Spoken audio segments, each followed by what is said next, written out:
ನೀವು ಹೊರ ಕಳಿಸ್ತಾರೆ ಅಮೂಲ್ ನನ್ನ ಹೆಸರು ವೀರಂತಯ್ಯ ಸ್ವಾಮಿ ಅಂತ್ರಿ. ಎಲ್ಲಿಂದ ಬರ್ತಾ ಇದ್ದೀರಾ? ಬಿಜಾಪುರ ಕಾಲದಿಂದ ಬರ್ತಾ ಇದ್ದೀನಿ. ಎಷ್ಟು ದಿವಸ ಸರಾಗರಿಗೆ ಬರ್ತಾ ಇದ್ದೀರಾ? ನಾನು ಇಲ್ಲಿ ಬಂದು 5ನೇ ವರ್ಷ ರನ್ನಿಂಗ್ ಅದ ನೋಡಿ. Wow super. ಜೋರಿ ಚಪ್ಪಳೆ ಹಾಕಬೇಕು. ಅಪ್ಪ ಬಿಜಾಪುರ ಕಾಲದಿಂದ ಬರ್ತಾ ಇದ್ದಾರೆ. 5 years ಇಂದ ಸರಾಗರಿಗೆ ಬರ್ತಾ ಇದ್ದಾರೆ. ಅಪ್ಪ 5 years ಇಂದ ಬರ್ತಾ ಇದ್ದಾರಲ್ವಾ? ಸರಾಗರಿಗೆ ಬರೋಕ್ಕಿಂತ ಮುಂಚೆ ನಿಮ್ಗೆ ಏನ್ ಪ್ರಾಬ್ಲಮ್ ಇತ್ತು? ಮೇನ್ ಅಂದ್ರೆ ಅಸ್ತಮ ಪ್ರಾಬ್ಲಮ್ ಇತ್ತು.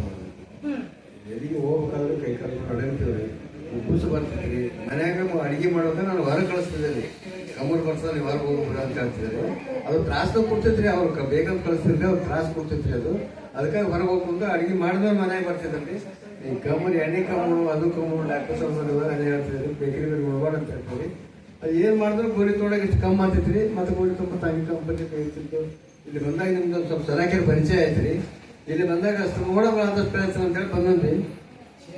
ಈಗ ಏನಿರ್ತೈತಿ ಅಂದ್ರೆ ಬಹಳ ಸೇಫ್ ಐತಿ ನೋಡಮ್ಮ. ಅಪ್ಪ ಸರಾಕೆ ಬರಕ್ಕಿನ ಮುಂಚೆ ನೀವು ಹೇಗ್ ಬರ್ತಿದ್ರಪ್ಪ ಸರಾಕೆರಿ? ಅಮ್ಮ ನಾನು ಬರೋಕ್ಕಿಂತ ಮೊದಲು ಒಬ್ರು ಕರ್ಕೊಂಡು ಬಂದು ಬಿಟ್ಟು ಬಿಡ್ತೀರಿ. ಈ ಸರಾಕೆರಿ ಬರೋದು ಒಬ್ರು ಕರ್ಕೊಂಡ್ ಬಂದು ಬಿಡ್ತಿದ್ರು ನಿಮ್ಗೆ? ಕರ್ಕೊಂಡು ಬಂದು ಬಿಡ್ತೀರಿ. ಚಿಡಿ ಇರ್ಬೇಕಾದ್ರೂ ನನಗೆ ಅನ್ಕೊಂಡು ಸ್ವಲ್ಪ ತ್ರಾಸ ಆಗ್ತೈತಿ. ಅದು ಇನ್ನು ನಿರ್ವಹಣೆ ಬರ್ಬೇಕಂತೇಳಿ ನಾವು ಬರ್ತಾ ಇರ್ತಿರ್ತಾರೆ. ಒಂದು ವಾರ ಹಂಗೆ ಬರ್ತಾ ಹೋದ ಒಂದು ವಾರಕ್ಕೆ ಇಂಪ್ರೂವ್ ಆಗೋತಾ ಬಂತ್ರಿ. ಇನ್ನು ಮುಂದೆ ಬಿಡಬಾರ್ದಮ್ಮ ಒಂದು ಛಲ ಬಂತು ನಂಬರ್ತಿ. ಈಗ 5 ಕಿಲೋಮೀಟರ್ ನಡ್ಕೊಂಡು ಬರ್ತೀನಿ ಬಿಜಾಪುರ.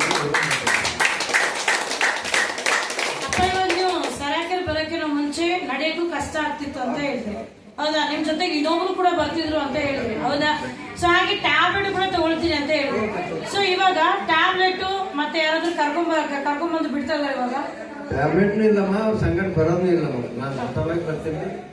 ಮತ್ತೆ ಹೋಗಮ್ಮ ಮಾತ್ರ ಬಸ್ಸಿಗೆ ಅಪ್ಪ ಅಷ್ಟು ಬೆಸ್ಟ್ ಆಗಿ ರಿಸಲ್ಟ್ ಸಿಕ್ಕಿದೆ ನಿಮ್ಗೆ? ಯಾವ್ದ್ರಲ್ಲಿ ಸಿಕ್ತು? 5G ಸಿಮ್ ನಾನು ಸಿಕ್ಕಿದೆ. ಮೇನ್ 5G ಸಿಮ್ ತಗೊಂಡ್ರೆ ಕ್ಲಿಯರ್ ಆಗಿಬಿಟ್ಟದ್ರಿ. ಏನಾಗಲಿ ಆಕ್ಚುಲಿ ಚಿಡಿ ಇರ್ಬೇಕಾದ್ರೆ ಓಡ್ಕೊಂಡು ಬರ್ತಿದ್ದೆ. ವಾ ಸೂಪರ್. ಜೋರಿ ಚಪ್ಪಳೆ ಹಾಕೋದು ಅಪ್ಪನಿಗೋಸ್ಕರ. ಆಕ್ಚುಲಿ ನೋಡಿ ಅಪ್ಪ ಏನ್ ಹೇಳ್ತಾರೆ, ನನಗೆ ನಡೆಯಕ್ಕೆ ಕಷ್ಟ ಆಗ್ತಾ ಇತ್ತು.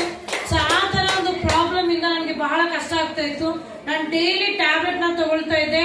ಮನೆಯಲ್ಲಿ ಒಗ್ಗರಣೆ ಹಾಕ್ಬೇಕಂದ್ರೂ ಕೂಡ ಏನ್ ಮಾಡ್ತಾ ಇದ್ದೆ, ಮನೆಯಿಂದ ಹೊರಗಡೆ ಬಂದು ಕೂತ್ಕೊಳ್ತಾ ಇದ್ದೆ. ನಾನು ಒಳಗಡೆ ಕೂತ್ಕೊಳ್ತಾ ಇರ್ಲಿಲ್ಲ. ಸೊ ಸಿಡಿ ಏರ್ಬೇಕಂದ್ರೂ ಕೂಡ ನಾನು ಇನ್ನೊಬ್ಬರ ಸಹಾಯದಿಂದ ಏನ್ ಮಾಡ್ತಾ ಇದ್ದೆ, ಸಿಡಿ ಏರ್ತಿದ್ದೆ. ಅವ್ರ ಜೊತೆಗೇನೆ ಹೋಗ್ತಿದ್ದೆ, ಅವ್ರ ಜೊತೆನೆ ಬರ್ತಾ ಇದ್ದೆ. ಸೊ ಇಷ್ಟು ಪ್ರಾಬ್ಲಮ್ಸ್ ಇತ್ತು ನನಗೆ. ಬಟ್ ನನಗೆ ಗುಣ ಆಗಿದ್ದು ಜೇಡ್ 5G ಸ್ಟೀಮ್ ಥೆರಪಿಯಲ್ಲಿ ಅಂತ ಹೇಳ್ತಾ ಇದ್ದಾರೆ. ಓಕೆನಾ ಅಪ್ಪ? ಇವಾಗ ಹೇಗೆ ಅನಿಸ್ತಾ ಇದೆ? ಸರಾಕೆರೆ ಬರೋಕಿನ ಮುಂಚೆ ಯಾವ ತರ ಖುಷಿ ಇತ್ತು? ಸರಾಕೆರೆಗೆ ಬಂದಾಗ ಯಾವ ತರ ಖುಷಿ ಇದೆ? ಸರಾಕೆರೆ ಬರೋಕಿನ ಮನೆಗೆ ಖುಷಿ ಇರ್ತದಮ್ಮ.